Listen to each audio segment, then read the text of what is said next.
Jesus. Amém.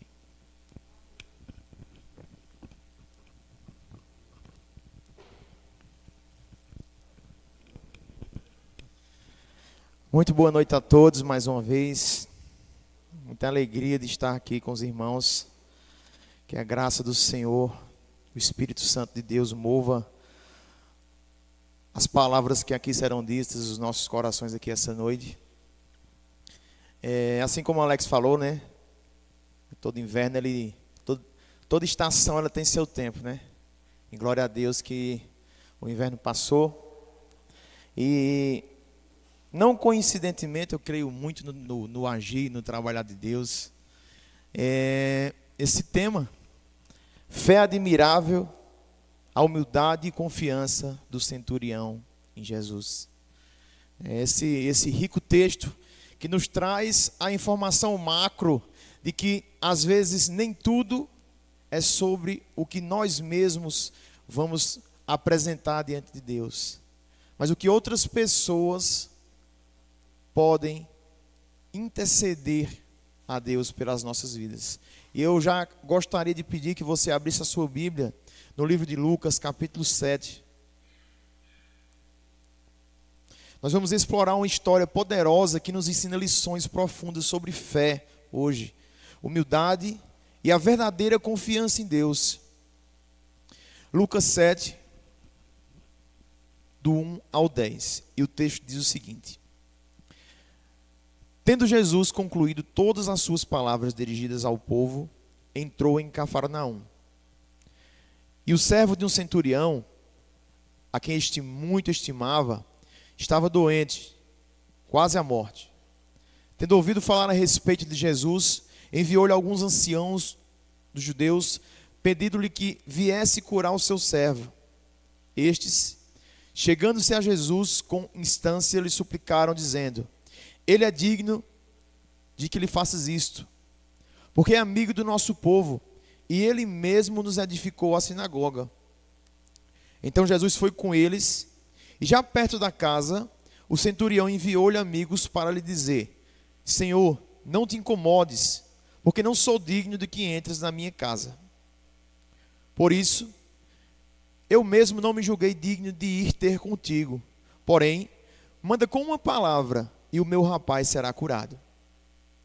Porque também eu sou homem sujeito à autoridade. Eu tenho soldados às minhas ordens, e digo a este: vai, e ele vai. E a outro: vem, e ele vem.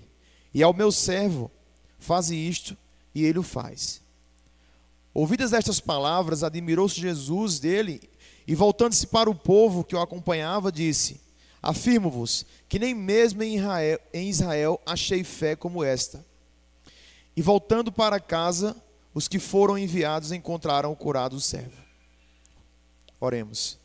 Senhor Deus e Pai, nessa noite venho te pedir que o Senhor me use, Pai, como canal, que o Senhor possa usar aquilo que foi estudado para falar ao coração do teu povo essa noite, Pai.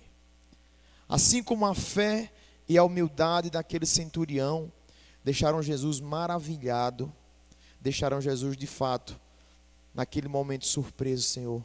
Que nós possamos também, Pai, agir com essas mesmas características, Pai. Fé e humildade diante das adversidades, Senhor. Em nome de Jesus, amém.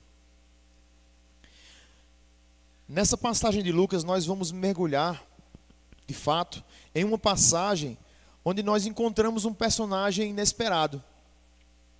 Um centurião romano. Esse homem, apesar de não pertencer ao povo de Israel, nos dá um grande exemplo, um impressionante exemplo de como devemos nos aproximar de Deus com fé genuína. Nos tempos de Jesus, apresentando a vocês quem é o centurião. Um centurião era um oficial romano, com autoridade sobre 100 soldados. Era uma figura de poder, de respeito e responsabilidade no exército romano. No entanto, esse centurião, a qual o texto trata, tem uma característica notável. E não é a sua posição militar. Não é o seu posto militar.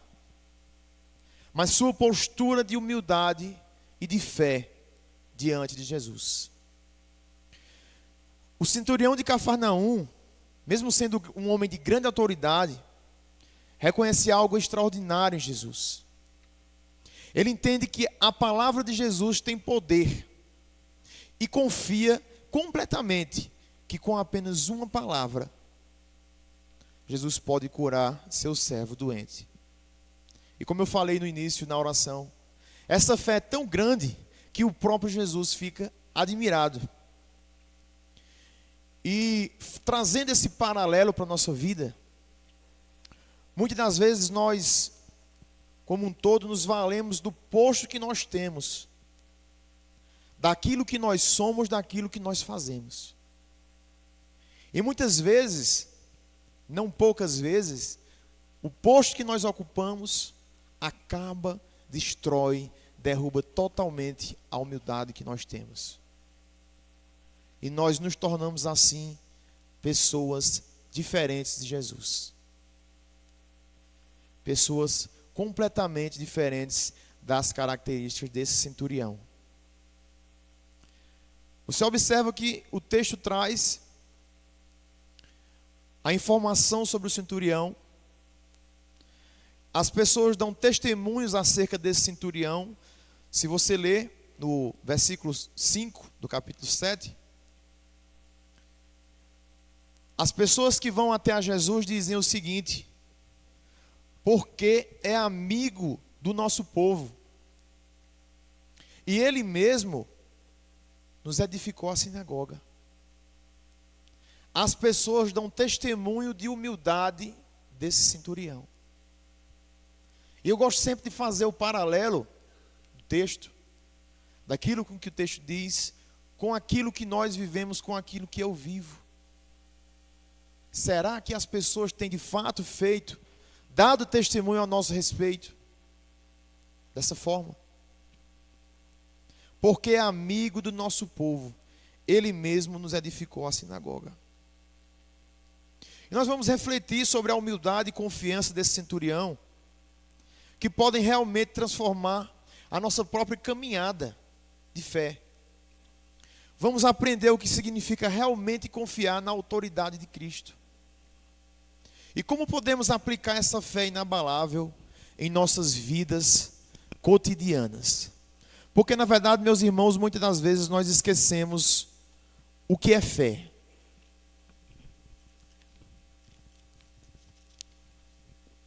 Se a gente for pesquisar aqui, fazer como gosta de dizer o pessoal da televisão, um quiz, né? O que é fé? A gente vai dizer que é o firme fundamento de quê?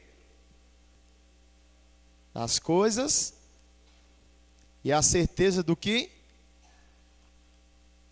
Mas será que isso é realidade na nossa vida? Jesus ficou maravilhado, mas não foi à toa. E eu queria que você não tirasse a sua Bíblia, não fechasse a sua Bíblia, já sempre marcadinho, que nós vamos voltar para o texto várias vezes. São só 10 versículos. E naquele dia, naquele encontro, naquele momento, Jesus passava por Cafarnaum, que era uma cidade vibrante à beira do mar da Galileia. Todo mundo aqui já ouviu falar de Cafarnaum alguma vez aqui, em alguma passagem dessa. Era um importante centro de atividade religiosa e comercial. E é nessa cidade que nós encontramos esse homem de grande autoridade, um centurião romano, que demonstra sua fé e humildade extraordinárias. Durante o período do Novo Testamento, era Cafarnaum um importante centro de comércio e um local de significativa atividade religiosa e social. Tanto é que vários dos milagres de Jesus, várias aparições de Jesus foram em Cafarnaum, como também vários ensinamentos ministrados por ele. E ainda acerca desse centurião, que vem a ser, diante desse texto, a figura principal, como eu já falei, era um oficial romano responsável por cerca de 100 soldados. Eu não sei quantos dos irmãos aqui já tiveram a responsabilidade de ter gente sobre o seu comando, sobre a sua gestão, mas não é algo fácil de lidar, e é algo fácil de lidar e de ser humilde. Porque você se encontra com uma característica bastante pejorativa chamada soberba. Aqui quem manda sou eu. A gente se depara com essas condições. Eu já tive condição de líder, não de 100 pessoas, mas de quase 100, quando trabalhava em uma escola aqui em Campina Grande, né? E não é fácil. E por vezes eu falhei.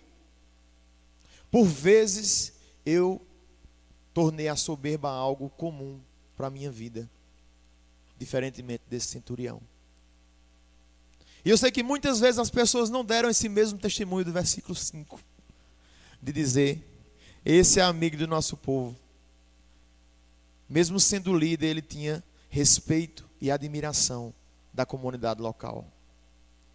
Isso nos traz tantas reflexões, nos traz tantas aplicações para a nossa vida. Será que a gente tem sido referência na nossa comunidade local, na nossa casa, na nossa família? Ele era conhecido por sua capacidade de comandar e de manter a ordem entre as suas tropas. Os centuriões eram conhecidos por sua disciplina, autoridade e responsabilidade na administração das tropas e na manutenção da ordem local. O centurião descrito na história de Lucas, de 7, de versículo 1 a 10, era um homem de grande respeito e influência, tanto entre os romanos quanto entre os judeus. Ou seja, achei muito pertinente o tema que vai ser tratado aqui no mês de missões, né? Será que você me entende? Não sei se é bem isso, mas se não foi algo parecido. Mas esse homem, ele demonstrava características de alguém que todo o povo gostava dele. A comunidade judaica gostava dele e o povo gostava dele, mesmo sendo líder, mesmo sendo um militar. Ele havia demonstrado seu respeito pela comunidade judaica, como eu já falei aqui, ao construir uma sinagoga, o que era um sinal de sua boa vontade e de sua postura respeitosa em relação aos costumes locais. Embora, não sei se ele cria ou não cria, mas ele agia de bom grado com aquele povo. Ainda sobre o centurião, eu queria falar com vocês algumas características peculiares dele. Características de um centurião: autoridade e responsabilidade. Era uma figura respeitada tanto no campo de batalha quanto na vida cotidiana. Sua posição exigia habilidades de liderança, estratégia e uma compreensão profunda de práticas militares romanas. Disciplina e ordem. A manutenção e a disciplina da ordem entre as tropas eram uma das principais responsabilidades de um centurião romano. Ele assegurava que seus soldados seguissem as regras e os procedimentos estabelecidos pelo exército. Respeito pela comunidade local. Embora fosse um oficial romano, o centurião descrito na história demonstrava respeito e consideração pela comunidade judaica local. Humildade e fé, que é justamente o foco principal do texto de hoje. A história destaca a humildade do centurião ao reconhecer que não era digno de receber Jesus em sua casa, e a sua fé ao acreditar que a palavra de Jesus tinha poder suficiente para curar seu servo, sem a necessidade da presença física. Embora fosse um homem de alta posição, meus irmãos, de grande poder, de muito prestígio, de muito respeito, nós acompanhamos aqui no verso 6 e 7. No verso 6, Jesus foi com eles. Então Jesus foi com eles. E já perto da casa, o centurião enviou-lhe amigos para lhe dizer: Senhor, não te incomodes, porque não sou digno de que entres em minha casa. Por isso, no verso 7, eu mesmo não me julguei digno de ter ir contigo. Porém, manda uma palavra e o meu rapaz será curado. Se você percebe bem o que acontece aqui, segundo o texto, já perto da casa, Jesus não chega na casa do centurião. Diga a Jesus que não vem aqui não. Porque eu não me julguei digno de ter contigo. Porém manda uma palavra. E o meu rapaz será curado. E quantas palavras, meus irmãos, nós escutamos? Quantas vezes Deus tem falado conosco? Quantas vezes Deus tem não só falado, mas bradado aos nossos ouvidos e corações? E isso tem passado de forma desapercebida. Isso tem passado em branco. Nós não temos percebido. Nós não estamos sensíveis à voz do Senhor. E ele completa dizendo: porque também eu sou homem sujeito à autoridade, e tenho soldados às minhas ordens. E digo a este: vai, e ele vai. E a outro: vem, e ele vem. E ao meu servo: faze isto, e ele o faz. Acho muito interessante o versículo 8, porque ele diz: porque também. Porque também.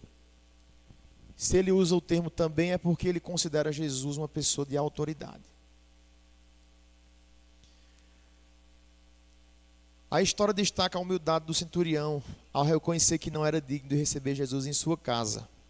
E fé ao acreditar que a palavra de Jesus tinha poder suficiente para curar seu servo sem a necessidade de presença física, como eu falei.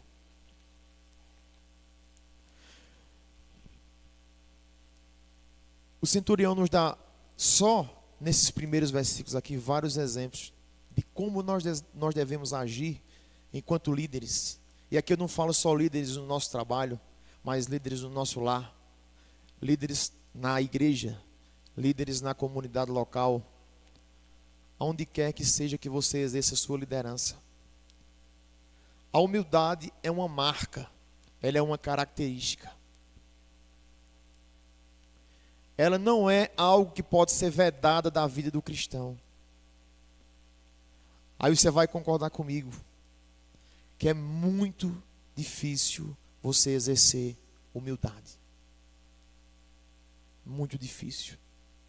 Por isso que existem outras características que nós vamos falar aqui, que precisam ser trabalhadas em nossas vidas, para que nós possamos exercer a humildade parecida com a desse centurião.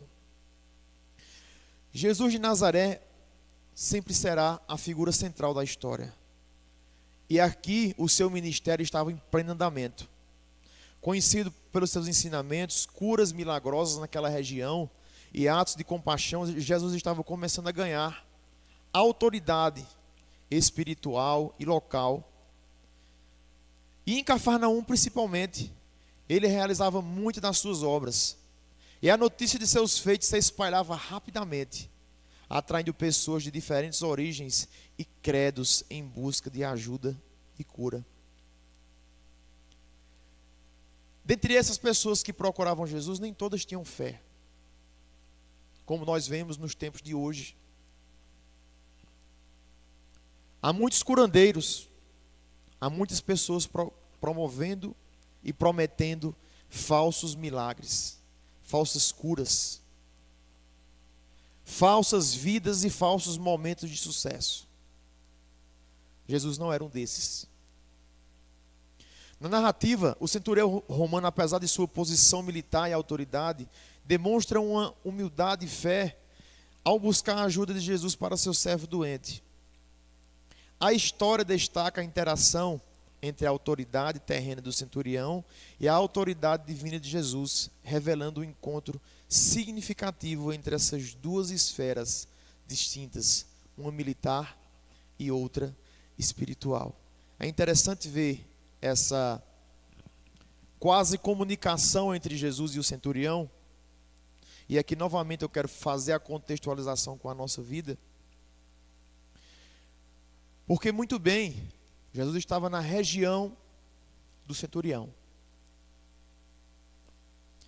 Mas o que me impressiona ao chegar aqui, para poder estender o assunto, o tema abordado acerca do centurião, o que mais me impressionou sobre esse centurião, diante do texto que foi lido e estudado, é o fato dele demonstrar tanta preocupação, tanto afeto, podemos dizer amor, por um servo,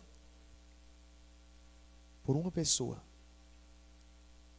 O centurião, como eu falei, exercia autoridade sobre 100 soldados romanos. Mas uma pessoa o fez pedir a ajuda de Jesus.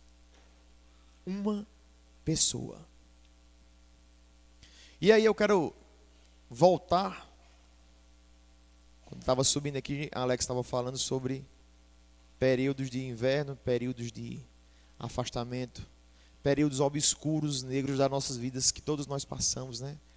Por essas estações. E quantas e quantas pessoas não me procuraram? Quantas pessoas não me mandaram mensagens? Eu falei isso aqui pela manhã na aula da escola dominical também, né? Nunca mais te vi tocar, nunca mais te vi pregar, nunca mais te vi te dar aula, né? E quantos centuriões eu não conheci nesse período? E quando Jesus entra na história, de fato o milagre acontece. Aqui o servo estava doente fisicamente, estava à beira da morte. Mas quando se está doente espiritualmente, ferido, magoado, muitas vezes rancoroso, a sua doença é espiritual, é na alma. E essa aí, só o Rei dos Reis pode curar. Não há palavra humana que cure isso. Só a ação do Espírito Santo é quem pode mover o coração de alguém. O centurião romano acreditava nisso. Não sei quantas vezes ele tinha ouvido falar de Jesus. Jesus apareceu em Cafarnaum algumas vezes, região onde ele trabalhava. Acredito que algumas vezes ele tenha ouvido falar de Jesus. Mas me espanta, me admira também a sua fé na palavra de Jesus.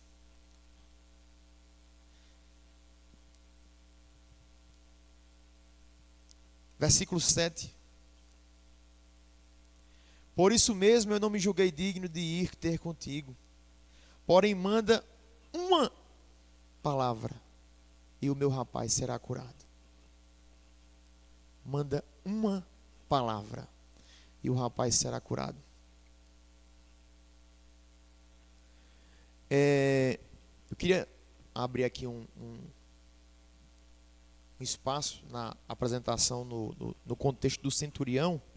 E aí a intercessão desse centurião para com o seu servo é algo também que me chama a atenção, porque, como eu falei com vocês, eu conheci vários centuriões nos últimos meses, mas não só nos últimos meses. Como eu falei, nossa vida passa por estações. Às vezes nós estamos vibrantes, cheios de energia, e às vezes não. E aí, precisamos ser encorajados. Aí os irmãos são importantes em nossas vidas.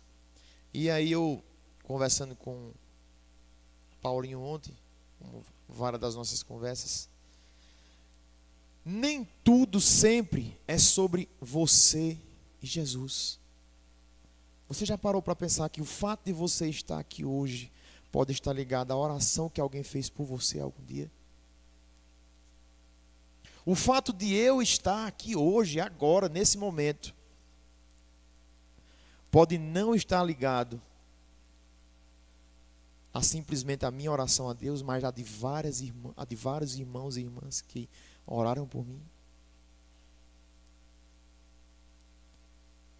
E às vezes a gente não parou para refletir sobre essa realidade, mas a sua intercessão, a sua oração sobre a vida de alguém é muito importante. É o maior gesto de amor que você pode ter com alguém, é se importar e orar por ela.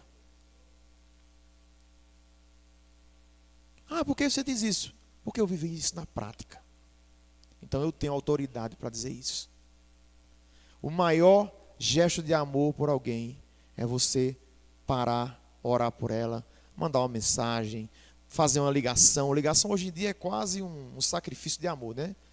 Só em data de aniversário, datas comemorativas ou em casos de morte, né?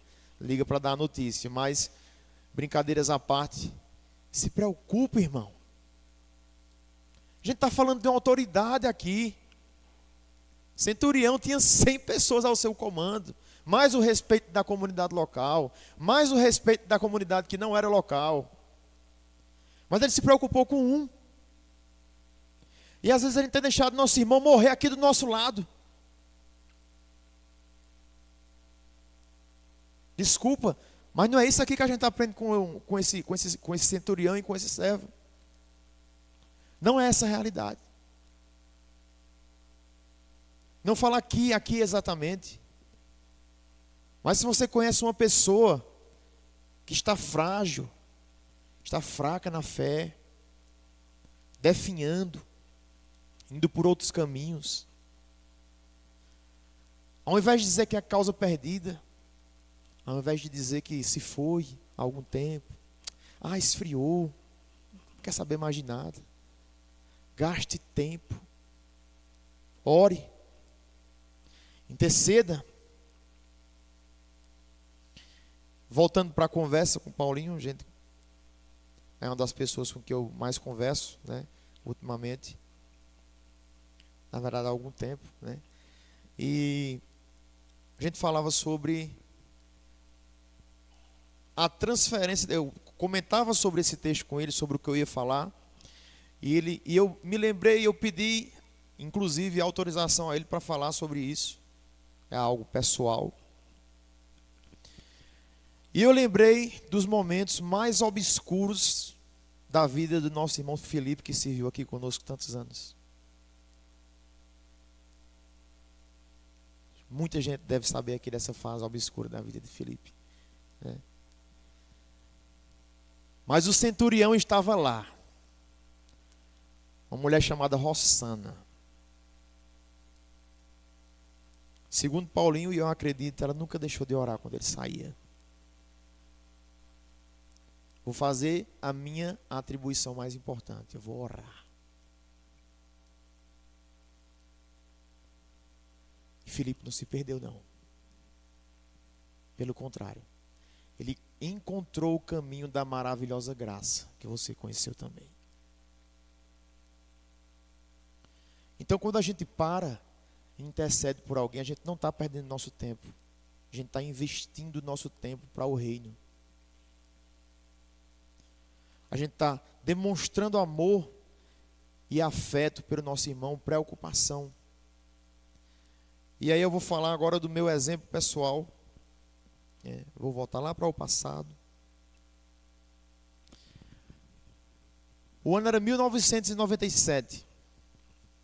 Eu tinha exatamente 9 anos de idade, né? Eu sei que pela aparência parece ser bem menos, né? Mas, na verdade, em 1997 eu tinha 9 anos de idade. E ali eu me deparava com um problema familiar. Não de ordem de desestrutura, mas de doença, né? Eu não compreendia muito bem o que estava acontecendo, porque meu pai tinha tido um princípio de AVC, e na época a gente nem conhecia esse termo, a gente chamava AVC de trombose, né? Nesse período. Só que eu não, uma criança. Hoje a gente dá muito mais atenção às crianças do que naquela época. A única coisa que eu escutava é: eita, teu pai quase ia, teu pai quase ia, teu pai quase ia, né? Ninguém parava para me explicar nada, o que era que tinha acontecido. Todo mundo chegando na minha casa para ir visitar ele, para ir ver como é que ele estava, e ele mal conseguia falar. E eu sei que eu acordei um domingo pela manhã com tudo isso acontecendo ao mesmo tempo. Lembro como se fosse agora. Não sabia o que tinha acontecido. Isso foi pela madrugada do sábado para o domingo. O pai tinha passado mal e tinha ido às pressas para o hospital. Tinha tido um princípio de AVC com uma pressão muito alta. E acordei no domingo de manhã com toda essa questão envolvendo dentro da minha casa. Muita gente, né? Nossos vizinhos, todo mundo lá. E o pessoal dando apoio, né? Igual a comunidade local aqui que falava que o centurião construiu lá a sinagoga. O pessoal estava lá dando apoio também a meu pai, que era um homem muito respeitado na comunidade local. E eu não entendia muita coisa, eu fiquei chocado, não sabia nem o que tinha acontecido. 9 anos, pudera. Né? E eu lembro que eu saí dali e fui para algumas calçadas mais um pouco à frente, assim, passando 4 ou 5.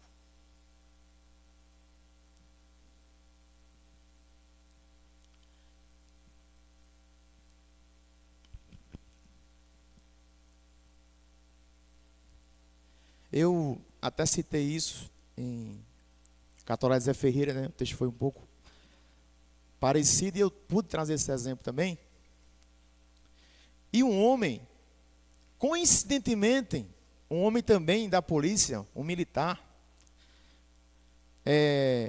não sei hoje a patente dele, mas na época era sargento, né? Sargento Boérgio, eram nossos vizinhos. E eu lembro, como agora, que aquele homem sentou do meu lado, naquela calçada. Disse, mas o que é que está acontecendo? Eu estava chorando, né? Eu não sabia de nada que estava acontecendo. Aí ele disse, não se preocupe, vai dar tudo certo, seu pai está bem. Vamos fazer o seguinte, para a gente sair dessa confusão toda aqui, vamos para a igreja? Vamos para a igreja? Bota uma roupa lá, eu vou levar você para a igreja. Então esse foi o momento em que eu nunca mais deixei o evangelho. Parecia verdadeiramente o centurião. Eu sei que a gente passa, como eu falei, por fases na nossa vida, mas a primeira pessoa a se preocupar comigo, uma criança, gente, 9 anos. 9 anos. Todo mundo entrava e saía da minha casa, todo mundo preocupado lá com meu pai, tal. Eu algumas calçadas ali na frente, ali chorando assim com a mão na cabeça. Lembra, essa cena vem agora na minha mente. E aquele homem, ao invés de entrar na minha casa, ele foi lá. E se sentou do meu lado. E falou essas palavras. Falei isso lá em Catolé e vou repetir. Talvez ele nem saiba o que aconteceu na minha vida e no futuro. Eu ainda quero encontrar esse homem para dizer, muito obrigado. Muito obrigado, porque aquela manhã salvou minha vida. Aquela manhã mudou a minha vida para sempre. E quantas pessoas, quantos gestos, quantas oportunidades nós temos perdido de lidar com situações parecidas com essa.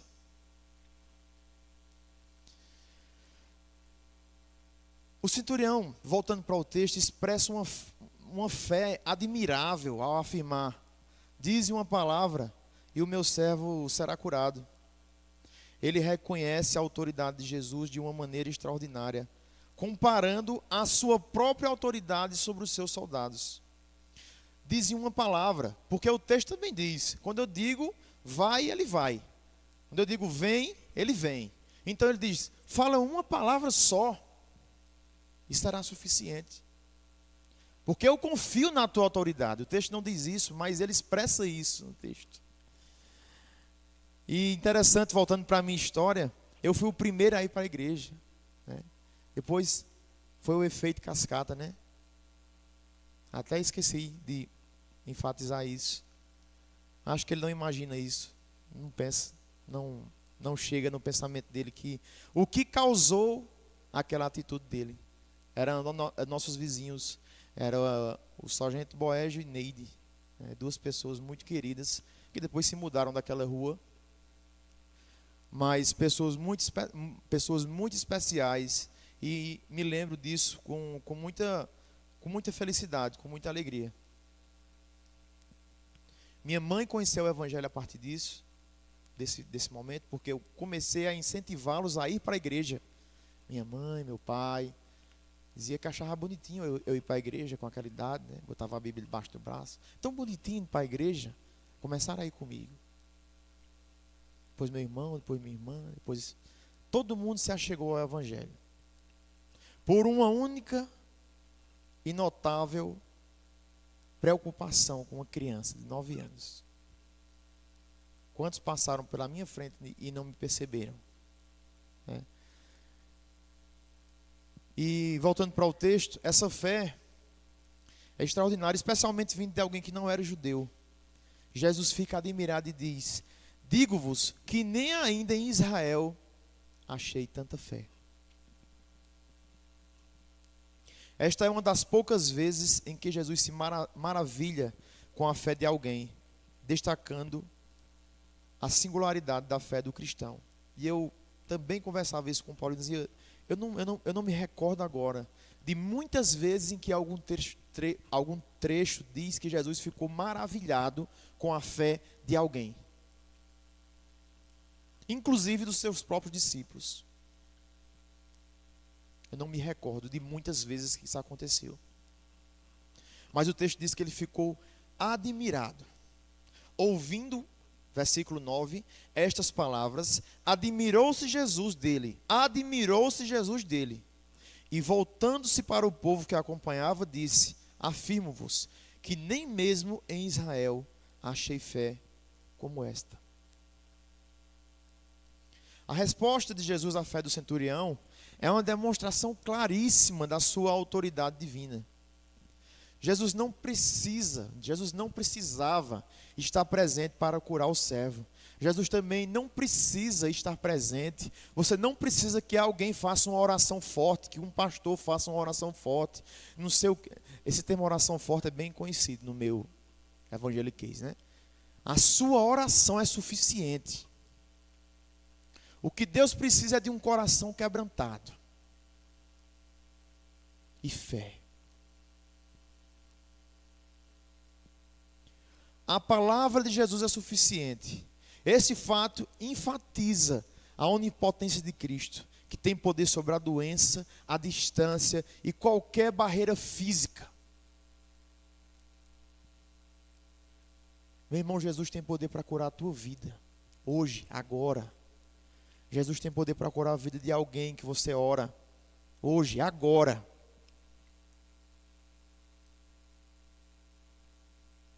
Não sei se você crê nisso, mas o centurião cria. E a fé dele me inspira a crer também. Carta aos Hebreus diz que Jesus é o mesmo ontem, hoje e será. Esse mesmo Jesus da história que eu estou contando aqui, ele está aqui hoje. Então, se você precisa orar por alguém, o momento é esse. Se você precisa se preocupar com alguém, o momento é esse. Esse reconhecimento da autoridade de Cristo nos desafia a examinar a nossa própria fé. A nossa própria fé. Será que acreditamos no poder da palavra de Deus para transformar nossas próprias vidas e a do próximo?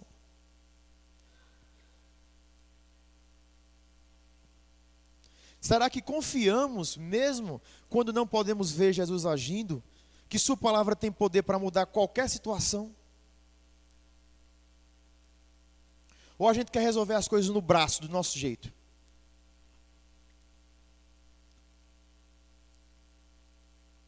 E aí eu não posso chegar aqui diante de vocês e dizer que eu sou um homem de perfeita humildade.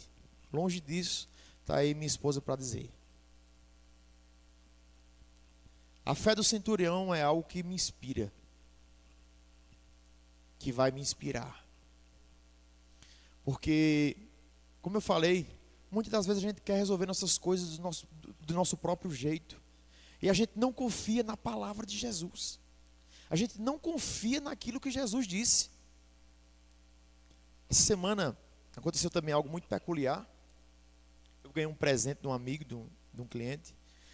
E eu chamei um outro amigo para cuidar desse presente. Foi um cachorro, né? Vou logo dizer.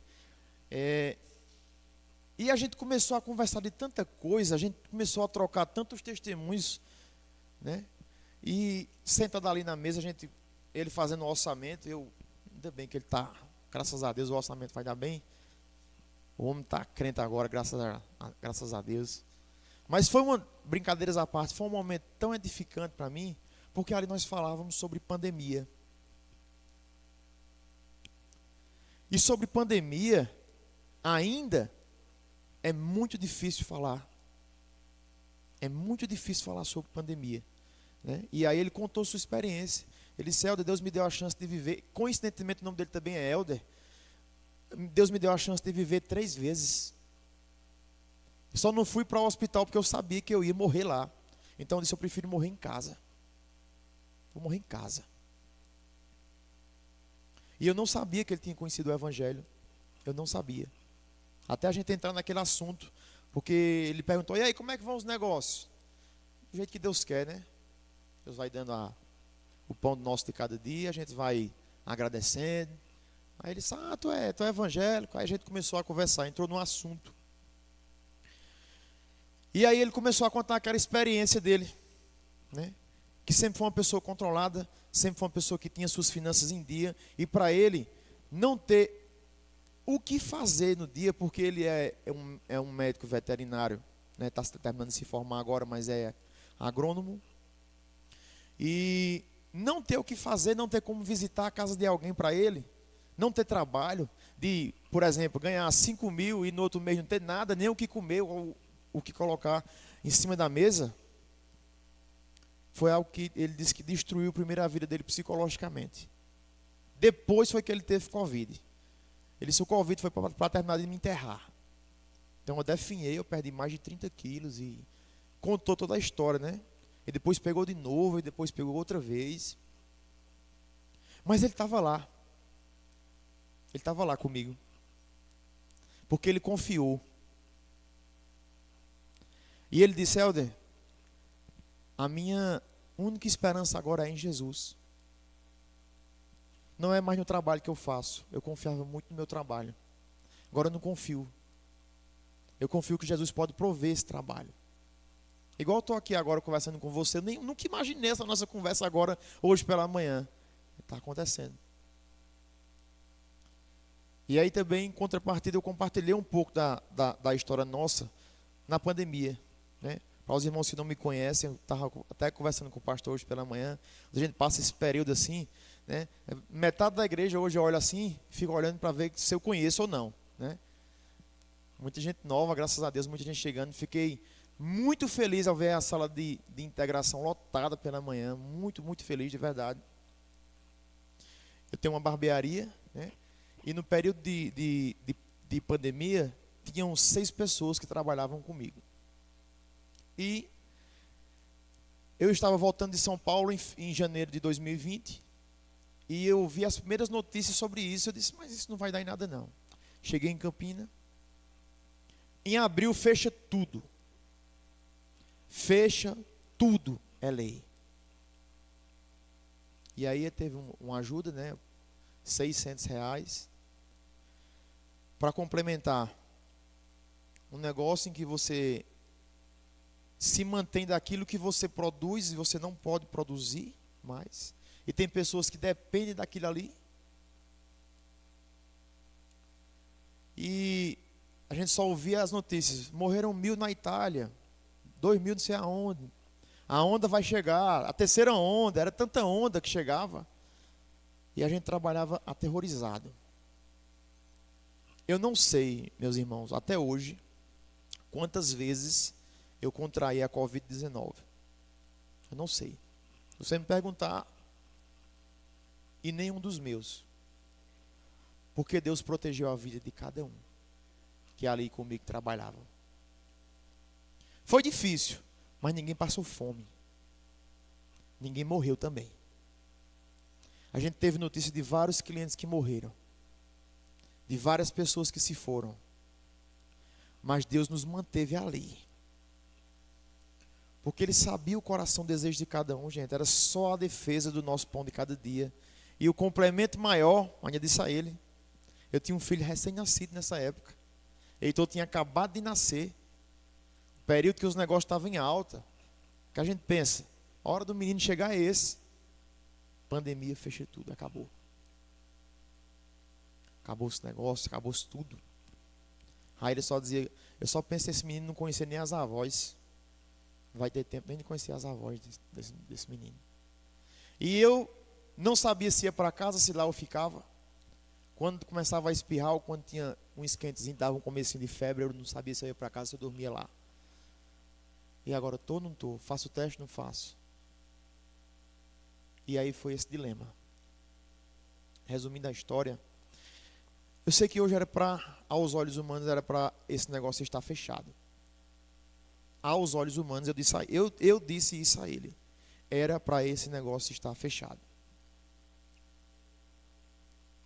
Humanamente, olhando os números, não sobreviveria meu negócio. Mas passaram-se alguns meses, começou a liberar aos poucos. E o mais interessante desse período, gente, que fechou tudo, é que a gente cortava cabelo. Não cortava muito, mas sempre cortava. Mas de quem é que a gente... Mas eu estava tudo fechado, vocês cortavam cabelo de quem? Só do pessoal que estava na linha de frente de pandemia. Enfermeiro, médico, soldado, bombeiro, pessoal do SAMU. Então a possibilidade da gente não ter sido infectado é zero. Porque o pessoal que trabalhava de linha de frente adoecia com aquela roupa, com várias máscaras, com tudo. A gente usava a nossa máscara, nosso álcool, mas se você me perguntar hoje como foi que a gente passou pelo momento, eu só vou resumir tudo com uma palavra só. A palavra de Jesus. Jesus. Ele. Como também se ele disser amanhã que acabou, acabou. Porque a palavra é dele. E aí sobrevivemos, eu, eles, a mulher e as crianças, né? E conheci as avós, Heitor conhecia as avós, os avós. E sob a autoridade de Jesus, a nossa vida se mantém até aqui. Porque ainda tinha a questão que a Raíla estava de resguardo, e eu chegava em casa às vezes, com medo de estar com Covid, não chegava nem perto, podia segurar a criança, e uma série de questões que... Por isso que eu digo, hoje ainda é muito difícil falar sobre isso para mim. Mas o que é que tudo isso tem a ver com o texto? Fé.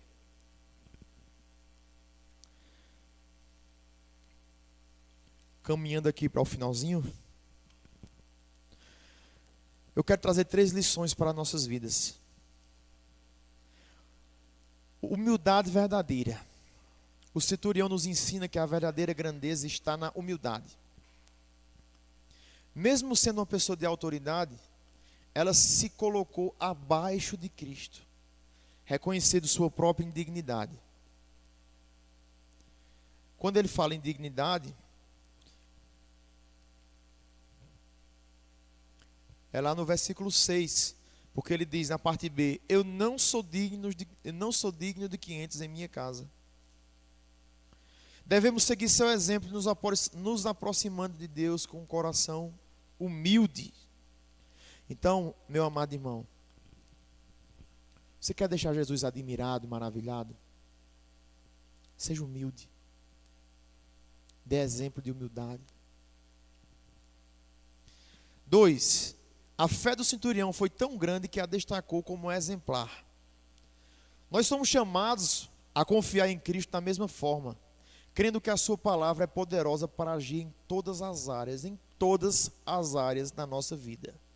Então, quer deixar Jesus maravilhado, admirado? Tenha fé.